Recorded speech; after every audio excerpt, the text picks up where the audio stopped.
So you got yourself a survival knife, awesome. But do you know how to use this thing effectively? In this video, using the Olive Knives Arbor, I'm gonna show you 10 survival skills that you should know so you can utilize your knife when you're out in the woods. This first one I'm gonna show you is the beaver chew method. So you can certainly chop through a piece of wood, but another way to do it is literally like the beavers do. You basically slice in and pull out a little chunk of wood until you get enough frailty in the wood you're trying to get through, and then you can just snap it. Take a look.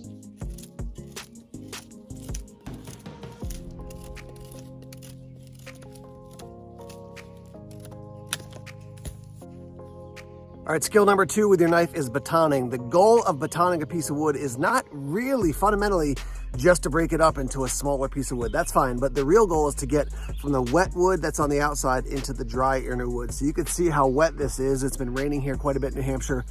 There's a look at the inside, notably drier. Just by touch, I can tell how much drier it is. So let me show you quickly how to baton a piece of wood effectively. So we've got the piece of wood we're gonna split. We take our knife and we put it across. You wanna have basically, I would say, a little bit less than an inch close up to where your handle is gonna connect to the knife. So you don't have to go way out here, depending on how big the wood is. But I like to keep the knife close to the edge so I'm not batoning out of the tip of the knife. Grab another piece of wood, and if this breaks in the process, no big deal. You just broke down some wood for your fire. But hit right over the middle and start to split this thing apart. And you often break off a piece like that, or when you get part way in, you could just pop a piece off with your knife. So there's a nice piece of wood. You could baton this into 3 or 4 more pieces, but that's way drier than this outer wood. And what I would do is I would actually just shave off this outer bark because that's even wetter, and the whole thing will definitely work more effectively. Next up is the fun and important art of feather sticking. So that's the goal, to get some very small thin curls or pieces of wood off of this so that I can hit it with a spark or a lighter to get a fire going. Now, one thing to remember is that as you're making a feather stick, if you drop pieces off this onto the ground, don't throw them out. Like, pick those up, put them in your pocket. They're still very small pieces already. So those guys will burn even though they fell off the feather stick. It looks cooler to have the whole feather stick with all the curls, but any curls that you get, those are useful. Now, what you'll see when you make a feather stick is you want to focus on angles, right? You want to have a sharp angle on this wood. So you can see there's kind of a peak there, and that's going to be really good to get feathers off of. If it's too rounded, you're not going to get great feathers. Take a look. All right, so here we go, nice and slow. You can see I got a couple nice curls just to start off with. And again, if something falls off, don't worry about it. I've got a couple pieces already on this rock, but I tend to go back and forth, and then I'll work down the side. And this is a skill that you'll learn over time. Probably not going to learn it perfectly the first time, but work on it slow and steady, and you'll start to get these nice curls. And something I need to get better at is sometimes I start too low. I got to start up higher so I can get longer, bigger curls for my feather sticks. But you can see in just a matter of a short amount of time, I got some nice curls there that will help me get my fire started. There's a quick look at some feathers off of this one. So that's feather sticking, but let me show you another method that I like to use. I think this is actually a better method, but it's good to know both. Step 1 for this preferred method, find a big log that's locked in, it's not gonna move, and stab your knife into it. So now the knife is locked in. And then you wanna take the wood and actually pull it against the blade like so. So it takes a little warming up, but once you get it, you can really get rocking and get some nice feathers quite quickly. And it's cool because you don't have to worry about the wood that you're moving and also the moving blade, because the blade is locked in nice and secure. So there's a quick look at that. So probably the most classic cut with a knife is people are holding something and then pushing away against it, which will accomplish its purpose. You can see I can get something pretty sharp quickly. Another way you should be aware that you could use your knife is locking the handle against your chest, pointed away from you, and you can pull the wood across the blade of the knife like that. Let me show you. All right, so now I'm gonna take this, I'm gonna lock it in by my chest basically, and put the wood against it and pull away like this. That way it's pretty solid. Like, I'm not flinging the knife. You don't wanna have somebody behind you, but I'm not flinging the knife, it's locked in, and I can still get these cuts that I want to as I work through the piece of wood. This one's got lots of knots in it, but you can see this could be an effective method for cutting at different angles. And also, you're not pushing the whole time really aggressively with your hand. You're kind of locking it in and then pulling with usually your weaker arms. This is my left arm. I'm right-handed, so this allows me to let this hand rest a little bit and do more pulling with the left. So there's a quick look, just shaving down part of that. Locking it in and pulling like this can be an effective additional way to use your knife. Let's talk about using a piece of cordage to lash your knife to a pole to make a spear. Actually, let's not do that. I really see almost never would I ever be in a situation where that would be a helpful thing to do. If you need to make a spear, make it with your knife. If you need to make multiple spears, you can make it with your knife. Yes, a spear is not going to be as strong as your knife, but if you either lose or break your knife, you're in a bad situation. So my recommendation is don't ever use your knife as a spear. Don't lash it to a piece of wood and then start throwing it at things. Just not a good use of this very important tool. Now that being said, let me show you two different types of spears that you can make with your knife in the woods. All right, so for your first basic spear, it's probably what you think. Get a nice long stick. You're going to sharpen the end of it, which I haven't done yet, but I'll give you a couple tricks of the trade.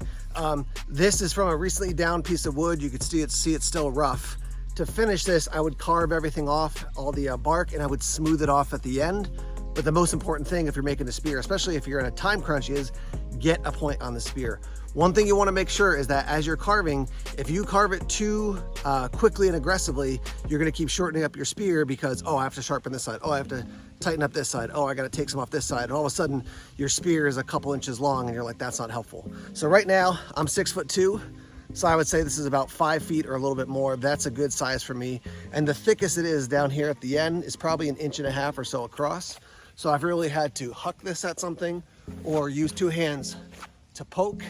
It would still be comfortable. It's a good length. If it gets too long, it's unwieldy. If it's too short, you basically just have a short, pokey stick. All right, so what I generally like to do for carving a spear is not carve up. I like to carve straight out or down. And so if you have enough strength, you can lock it in under your arm and then carve, or you can support the back end on a branch or something.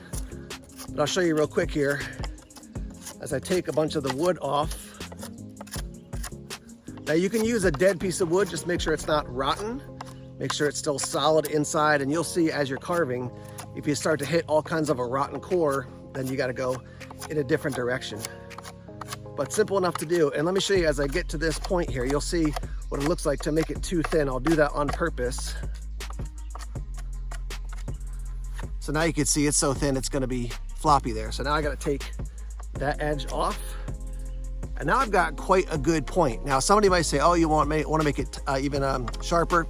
I don't think so. What I would do now is what we call fire hardening, which is that you're going to clean up the rest of the pole and you're going to place this near the fire, and it's going to basically get all the moisture out, and it's going to make it very, very hard so it's less likely to snap or break off.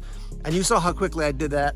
Taking this branch down and setting that up probably took me less than 5 minutes. So you can make 3 or 4 of these in 20 minutes, and then you've got an array in case one breaks, you've got a backup. So that's your basic spear. Now let me show you how to make a fishing gig or a frog gig. All right, so I took the tip of the spear off. You can see it's much more rounded. And to make a frog gig, basically you're going to split this 2 ways. One time this way, one time this way, and then one time this way. You're gonna get 4 spines, and then I'll show you what to do from there. But let me split this real quick. I generally don't do this with a baton. I'll do it with just my hand. So I've got controlled weight coming in, and I'm not hitting it too hard as I do it. And I just want to split it just a little bit here.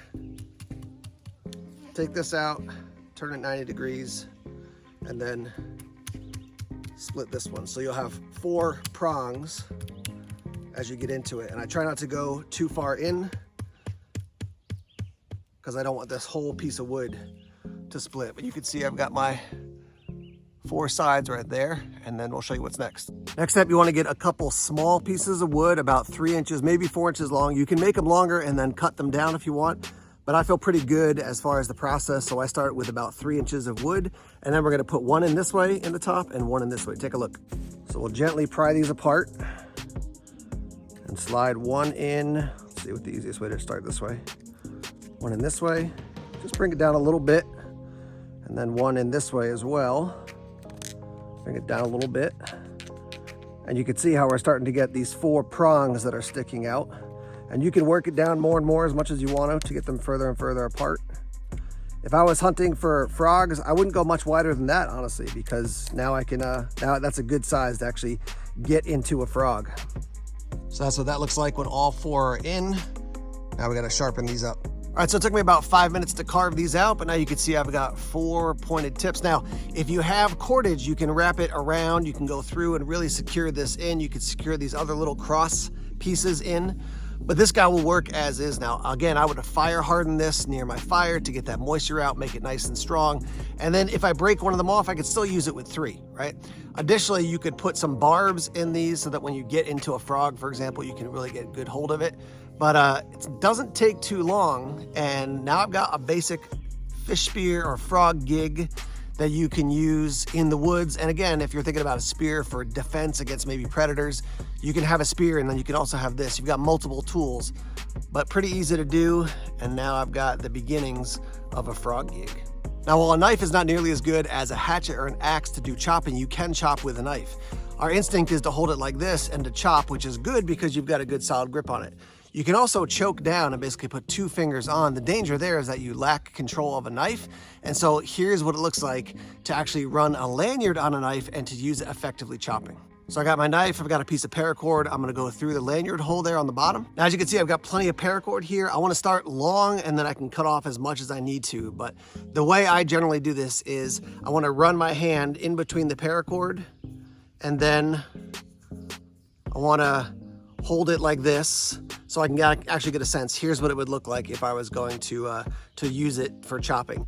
Next thing I want to do is I want to basically mark that spot with my fingers, slide my hand out, and then just put a basic figure 8, something simple to keep it in place so I know, okay, this is the right length, at least I think right now, for where my lanyard's gonna go. And then eventually, if it's good, I'll just chop this extra part off. But now that I have this on, I'm gonna run my hand through, and if I am chopping and it becomes loose, it might fly all over the place, but I've got my hand at least a little bit under control, and that way it's not gonna fly up into my face, right? The other thing is that when you set it up like this, if it still feels too loose, just crank it once, and then it'll tighten up, crank it again, maybe a 3rd time. 3 is too much, but now I've got 2, and I feel like I have really good control of this, but I'm still getting the additional force of kind of that whipping method when I'm chopping. So I like this length. I'm gonna cut the rest of this off. I've got a lighter so I can burn these extra 2 pieces so they're not frayed, and then I'll show you what it looks like to chop with it. All right, so I've cut it, and now I'm gonna burn these ends. Be sure you don't drip paracord that's melted on you, because that really hurts. It sticks to your skin and burns. It's not a good time. So the goal is just to melt these enough so that they're not going to be fraying all over the place.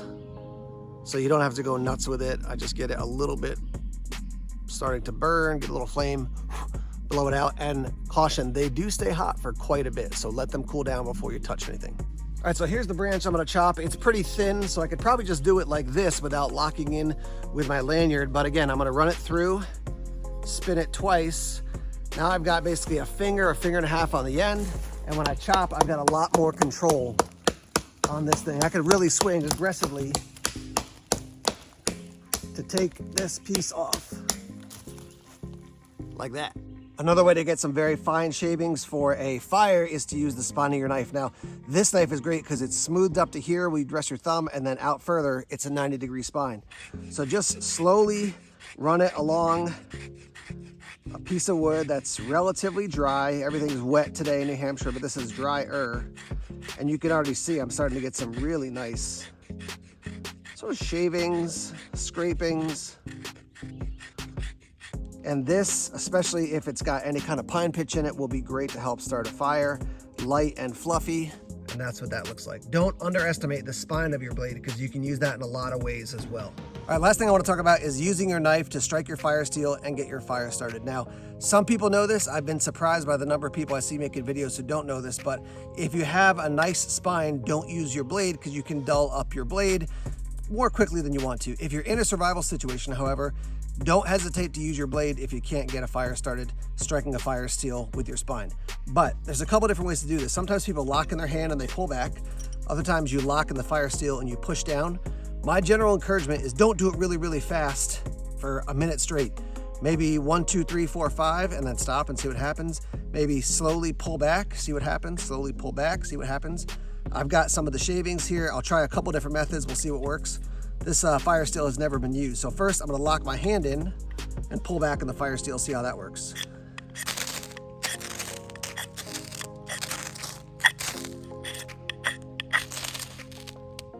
So There we got a little bit of flame, but it's probably gonna go out.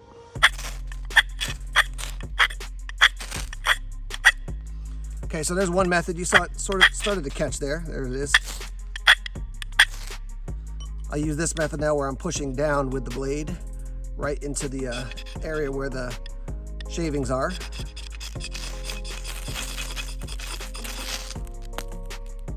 Starting to catch a little bit. A little bit. Oh, I had it and oh, there it goes. So there you go. A couple different methods to use the spine of your knife to actually get your shavings, or maybe you have some sort of other accelerant to get your fire started. Now this knife I'm using is from Olive Knives. It's the Arbor, it's their fixed blade, magna cut steel, beautiful knife, really nicely made, super comfortable. They do have a folder as well. They're just starting out. They're from here in New Hampshire. I've got links to their website below. Check them out. And let's hear from you guys. What are other survival skills that you want people to know when it comes to using a knife in the woods? Leave your comments. Thanks for watching. More videos right here and more videos coming soon. Take care.